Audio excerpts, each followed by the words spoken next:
small, wrinkled woman does not greet you. She nods along to something on her radio. A photograph is clutched in her hands, and there is a warm smile on her face. It's the warmth of a winter night's fire. Maybe she could give you comfort and shelter, some cigarettes and food money. Maybe she's your... Grandma? Nothing. Her smile just keeps widening. Her hair is gray like lead. No, this one is a monster in disguise. Snap your fingers in front of her face. If you want her attention, you may need to be more forceful. Snap your fingers twice. Where am I? Who are you? Like a magician recalling a subject from hypnosis, you've jolted her back to reality. The smile on her face has disappeared, replaced by the weary aspect of a cornered beast. I was actually hoping you could tell me that. Are you alright, ma'am? You were out? Me? I'm the law around here. I'm the law around And here. I don't suppose you could tell me where we are, lawman? Never mind. I remember now. I'm still stuck in that traffic jam in the 50s. She adds with contempt. Wait, what's so bad about the 50s? Where else would you be then? When else would you be then? Let's go with the third one. Back in Methka, during the time of the revolution. The sidewalks and cafes are filled with the young people. I was on my way to see a new Boyadero picture starring Gabriel Buenguerro. Until you came along, that is. The look she gives you is accusatory. Who's Gabriel Buenguerro? This is Gabriel Buenguerro. She shows you the photograph in the lavish amber frame. Let's take a look. A strikingly handsome man looks straight at you, his head crowned with a wide brim hat. His hair is dark as an oil slick, and his jaw the most perfectly chiseled thing you've ever seen. He was the biggest star of his day. Girls used to faint in the aisles of cinema whenever he came on the screen. And schoolboys used to memorize all of his lines. She leans back, savoring the world she's conjured up. So I take it you were in Mesk when you were young? Someone was. She nods as though her meaning was perfectly clear. Someone? Are those not your memories? They are someone's memories, boy. What difference does it make if it's me or not? They're beautiful. That is all that matters. Beautiful and true. And they will win. They're coming for this, you know? She looks around. She seems to derive some bitter pleasure from this strange thought, as if the past will one day wipe the present away, like a tidal wave approaching. Sorry to interrupt your dreaming, ma'am. I wasn't dreaming. I was there, lawman. It was early spring, and the man behind the black sun had just come out. The posters were 20 meters tall. Everything was golden. Her eyes narrow and she appears to take your measure. While you, people, were tearing each other apart over your petty little revolution, in Methk, it was a golden age. Right, I have some other questions for you, police questions. Why not, Harife? It's not like I have anything better to do in this hellhole. She settles back against the railing of a motor lorry. Behind her, mountains of memorabilia, photos and knickknacks line the dashboard. There's something off about this woman. Tell her to show you the soles of her boots. Maybe she was at the hanging somehow. Okay, what are you holding? I still don't really understand this whole Boyadero thing. Alright, are you the lady driver? Before I came you seemed away. Show me the soles of your boots. You seem like a woman who knows a thing or two about drugs. Let's just start from the top. What are you holding? Diamonds. Diamonds? Really? Of course not. But wouldn't it be marvelous if I was? Okay, but what are you really holding? Whatever stupid things they put in the lorry, I imagine. So you don't know what you're holding in your own lorry? I quit concerning myself with that a long time ago. Besides, I don't drive the lorry for the cargo, if you know what I mean. She says that as if something narcotic is the real reason. Wait, you get high off driving your lorry? What if the cargo is contraband? I guess that makes sense. Minding your own business. I'll go with the first one because electrochemistry chimed in. Oh, it's so much more than a high where I go, Herife. It's low. I go to the bottom. She closes her eyes in a reverie. Yeah, it's definitely some kick. Some terrible kick. The Pale, probably. This Pale sounds like it's the shit. What if the cargo is contraband? Then it's contraband, Lowman. What? Do you want to take an old woman in? Be my guest. Lock me away like Bad Hand Hermenegildo. I still don't really understand this whole Boyadero thing. Of course not. To truly understand the Boyadero, you need to listen to On the Western Plain. Okay, what's that? It's an old ballad about a young girl who falls in love with a daring Boyadero. He promises to marry her as soon as he returns from the Western Plain. I'm guessing that doesn't happen. Of course not. The Boyadero returns from the Western Plain a changed man. One night, as he and his beloved are out walking along the river Maigret, she pleads with him to give up his riding and settle down.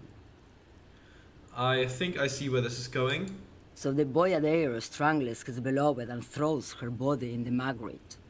Then he rides off, because the Western Plain is calling to him. Not solemnly, a beautiful song. The most beautiful. A true Boyadero needs a whole horizon to himself. He can be tied down by man or woman. His beloved was selfish. She didn't know what it meant to love a Boyadero.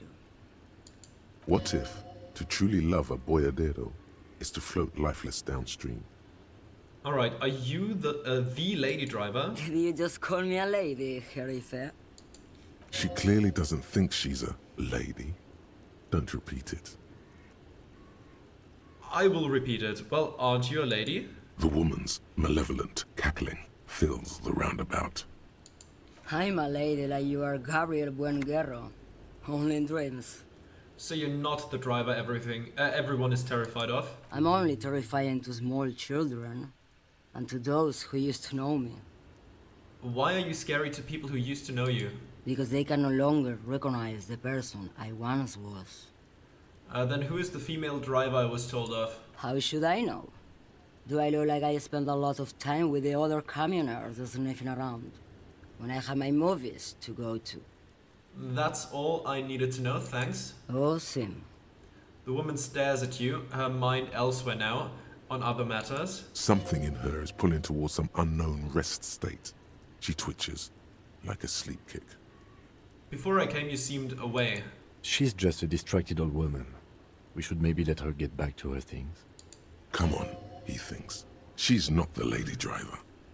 You hear that, Lowman? I don't think your partner likes you spending too much time with me. Wait, why is that, Lieutenant? Nothing. I just don't think she's connected to anything. It's because of the Pale. He doesn't want your frail mind caught up in it.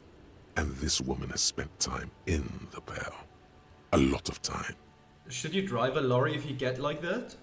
Oh, don't worry about me. I'm one of the best communers around. I drive routes no one else will.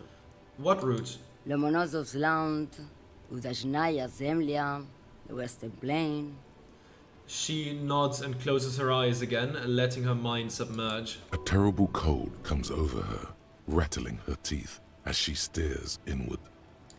The Transcatolia Magistral. You for 1A. Adestradas du Mirador. All the good ones. The deep trenches. Where the bluebirds fly. She opens her eyes again and shudders. I'm something of an expert in blacking out. You should take better care of yourself. Cool ride until you're dust, sister. I'll go with the second one. Irmao. I already am dust. I think I know what's going on with you. And what is that? She sticks a filterless cigarette into a cigarette holder and reaches for the light. You're a Pale driver. You transport goods through the Pale. Great. He asked the Pines rep about the Pale, and now he's talking to everyone about it. Fine then. Just try not to black out again, and don't contemplate. We don't have time for that. It's death, but for the universe, oh, we're contemplating the living shit out of this. Oh, right, I think one of our thought lets us automatically succeed all conceptualization checks, right? Not this. Which one would that have been?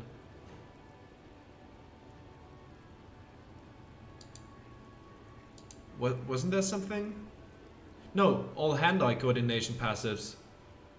Do we really have that great conceptualization?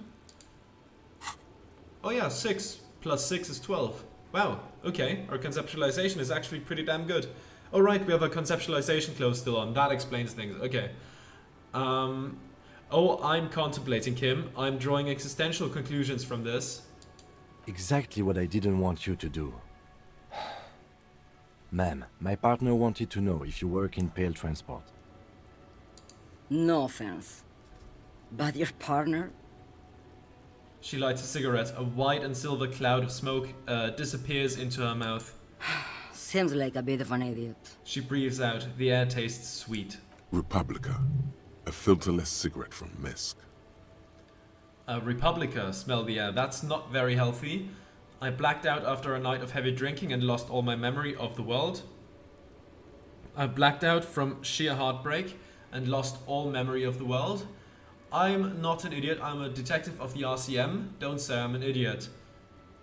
You know what? It's kind of pathetic. Let's go with it. You are an idiot. And you are keeping me here, glued to this racket. Unless there was anything else? Show me the soles of your boots. Now what do you want with an old woman's boots, Sheriff?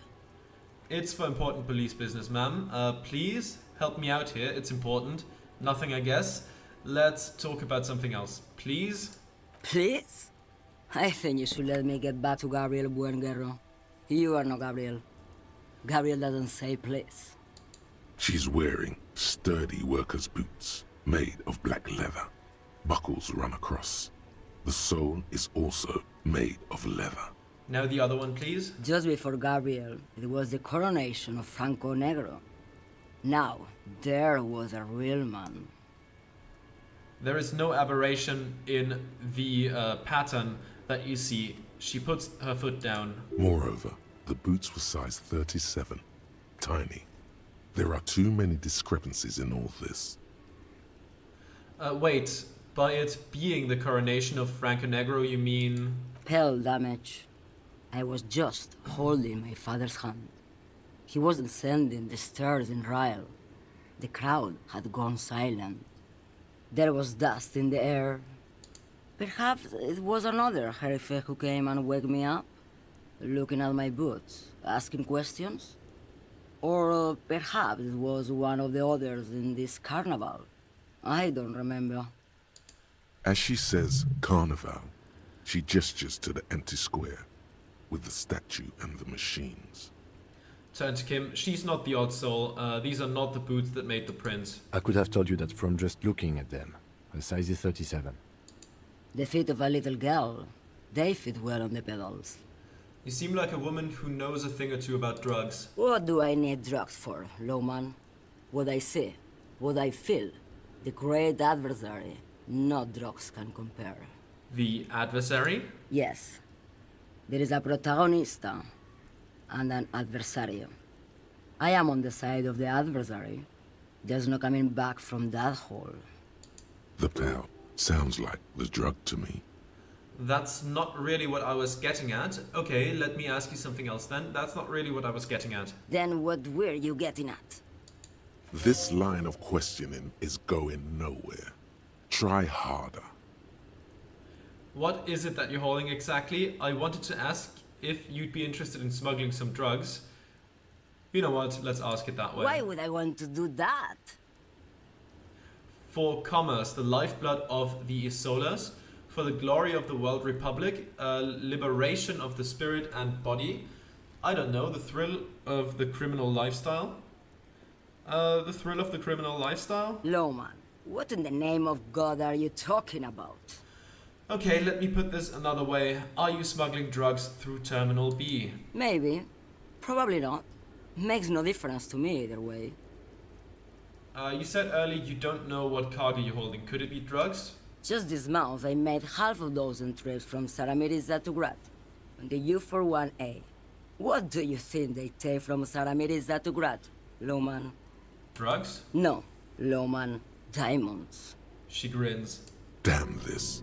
Make her answer. Okay, are you making fun of me right now? You'd better start complying.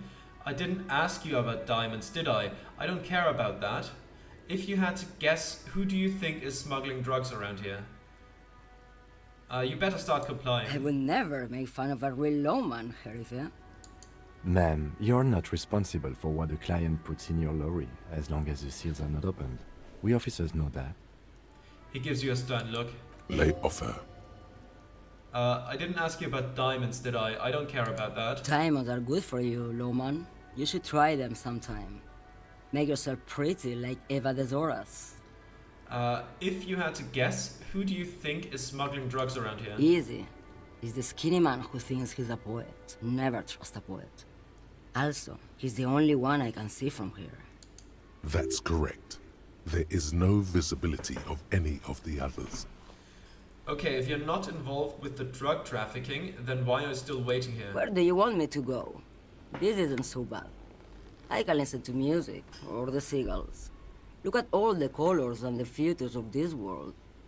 It's a good palate cleanser, this jamboree. Or I can just relax and let my mind carry me back where it will, to the Great Plains. I think we're done here, no?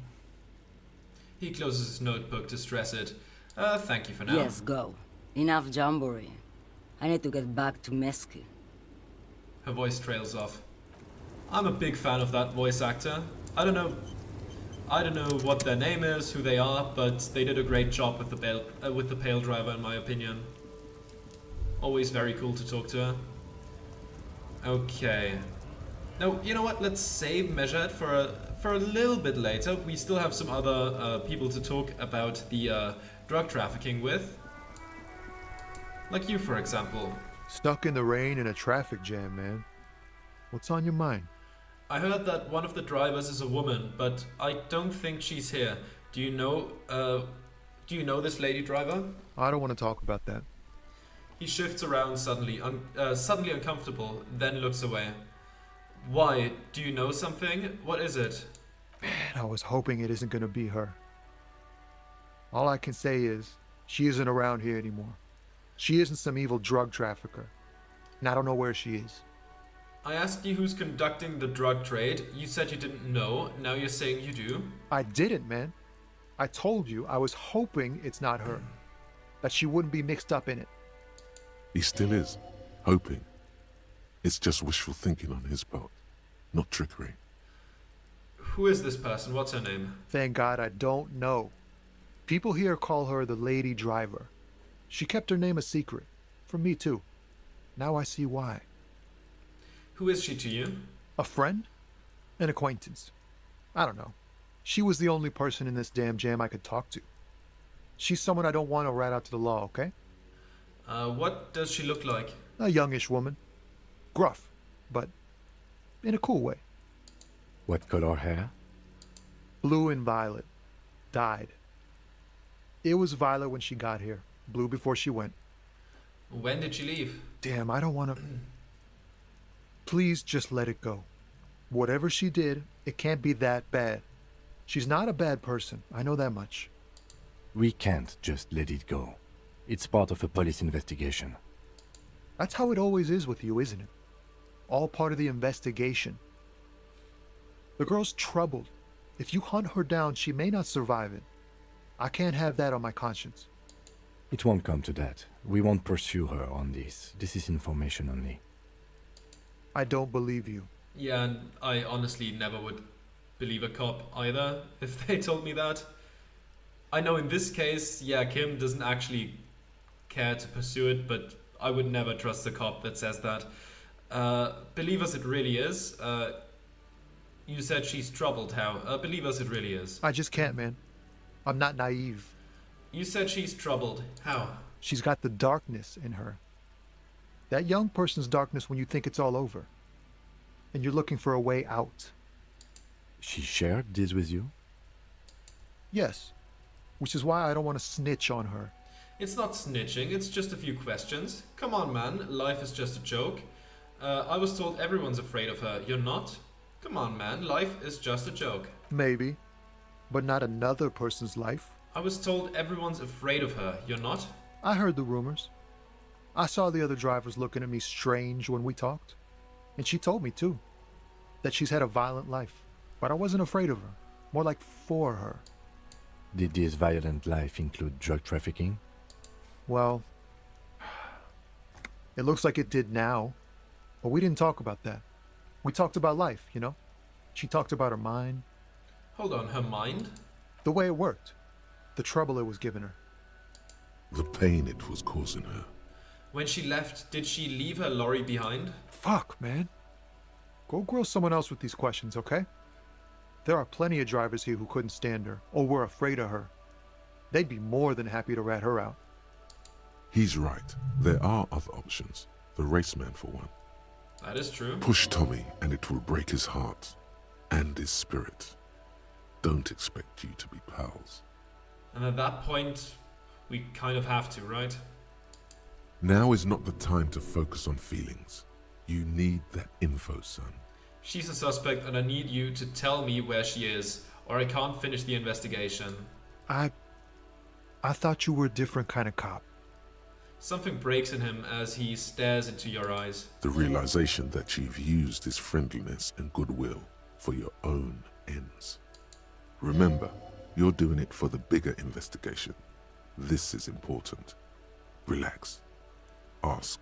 Where is the lady driver? Here.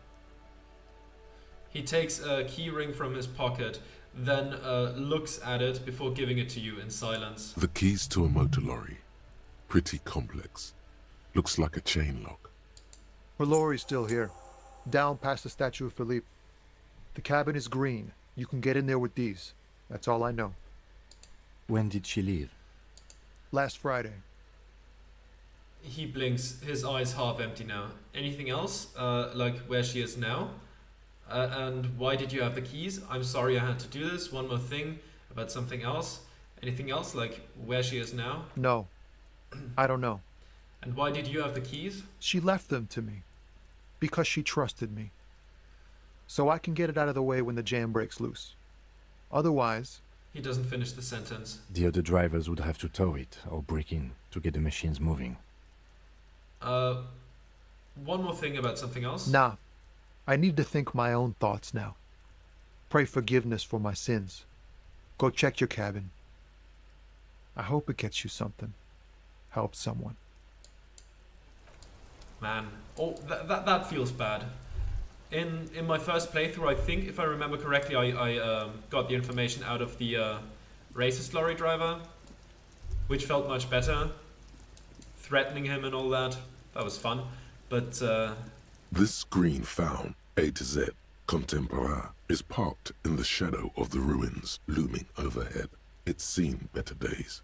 But this run isn't really about fun, is it? Okay, let's continue. This is the one our man pointed to. Try to peek in the window. The glass on the side windows is tinted and covered with dust. You can barely make out the shape of a seat and two steering levers. Let's unlock the door. You push the key into the lock and turn.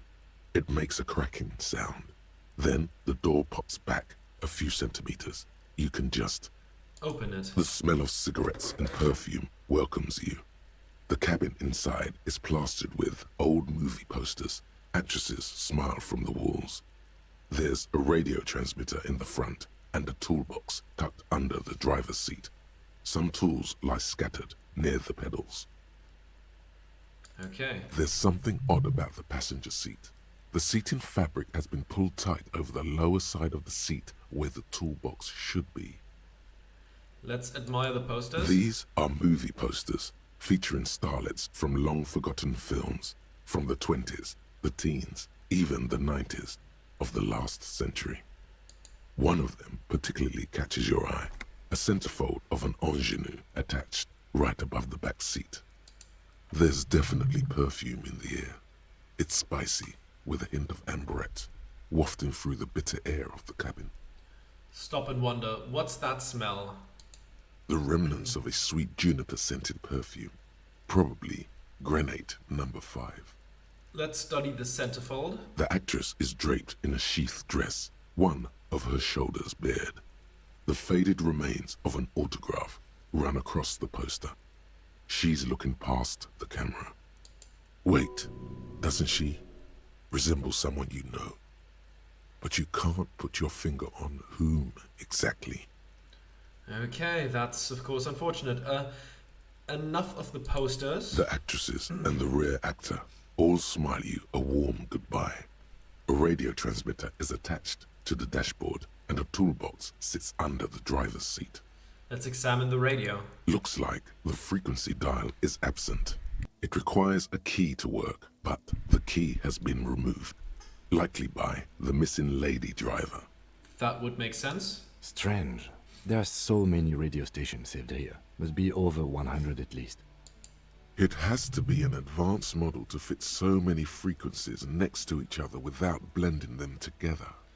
Why would anyone need so many radio stations? For contacting an entire fleet of lorrymen, for example. This is all shortwave, UW and UKV. Looks like we are dealing with an impressive organizational tool. The nerve center of a huge operation. With quite a range too. And that's why the key isn't here. A 20-kilometer radius at least, perhaps extended by an attachable antenna that's not here right now. Is there anything we can do with the radio? Doesn't look like it. It's completely inoperable without a dial key. What else is here? The ghostly actresses and the rusty toolbox under the driver's seat and the oddly bulging seat cover. Let's check the pedals. You wedge yourself under the steering wheel to get a better look. Seems like the few tools lying around here, a hammer, a pair of pliers, a rusty wrench, have been casually thrown there by the disorganized driver. But one odd detail does catch your eye. A piece of sandpaper has been glued to the throttle. Why would anyone glue a piece of sandpaper to the gas pedal? Sandpaper? A novel technique. Must be to offer some extra grip to the driver's foot. The sandpaper would also rub off the pattern from the driver's right boot sole. Yes? He likes where this is going. Do the honors, he thinks. Connect it yourself. One of the footprints at the crime scene had an aberration. One sole was smoother than the other. Which means that the missing lady driver was present at the lynching. The lieutenant's eyes light up behind his prescription lens. Wait, the missing 8th Hardy here? Looks like her, yes. And she's also the one running the drug trade? What a handful. Now we know for certain who's the missing 8th person at the lynching.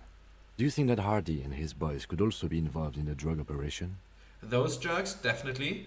I think the entire union is involved, maybe even all of Martinez look around suspiciously. Not necessarily, the lady driver could have kept the drug trade a secret. This would fit what Joyce told us, but I don't want to make any assumptions. Those jerks, definitely. We should see what Titus has got to say on the matter. Are we finished with the lorry?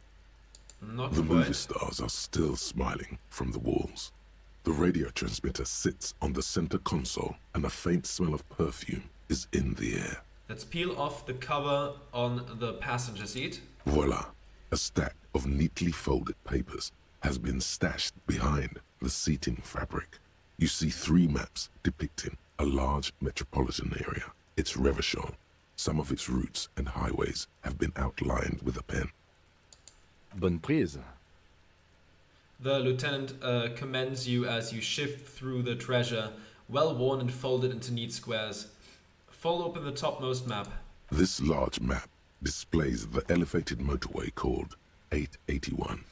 The intake leading to Martinez is marked with a blue X. There's another X on the off-ramp at a place called the Old South. Okay. Toll booths at the intakes are marked with a circle. It looks like there are scant few ways of getting onto the elevated motorway that runs over Jamrock. And this person knows them all. There, hundreds of thousands of motor carriages roar on the 881, high above the mass of brown and red roofs that is Jamrock. The commuters don't even look down. The world ceases to exist outside the windshield. Where does the road lead? To Curon, through the middle-income neighborhoods there, by the river, and then to Stella Maris and La Delta for work, while the men and women of Jamrock scuttle to their fates below the road. Let's fold open the second map. This municipal map from the 30s displays a complex system of storm sewers underneath a sub-district called the Pox, old military hospital, right adjacent to the 41st precinct. No storm will ever drown Revachol, the great solution to the riddle of history. Okay. Wind rips through the empty hallways of the once great military hospital, now just a ruin under an overgrown park. Beneath the hospital, great sewer tunnels hum and vibrate with life of their own. What is that sound? The rattle of motor carriages and lorries driving through long-forgotten tunnels, lit by gaslights. Let's take a look at the third map. The final map displays a labyrinth of service tunnels left over from the construction of Motorway 881. A few routes have been marked with a pen, where the tunnels and sewers surface near the eminent domain and a traffic island in central Jamrock by the lake. These service tunnels were probably used during the construction of the foundation beneath the motorway. What does all this mean? It means that the smugglers are secretly using the motorway to transport their goods and materials. They've infiltrated East Motor Tract, most likely. The RCM patrols most of these auxiliary roads, though apparently not all of them. Where does the contraband end up? Hard to say. This distribution network looks certainly large, yet still vague enough. It doesn't reveal much about the Besmerti behind it. Besmerti? That sounds vaguely familiar. The Besmerti is a Revacholian crime syndicate. They see themselves as the inheritors of the 14 Revacholian Indo-tribes. But really they're just violent gangs vying for control on the west side of Revachol.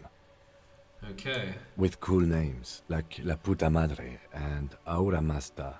It's a dark parody. Who do you think is behind this? It's definitely not the Union. They just do some logistics.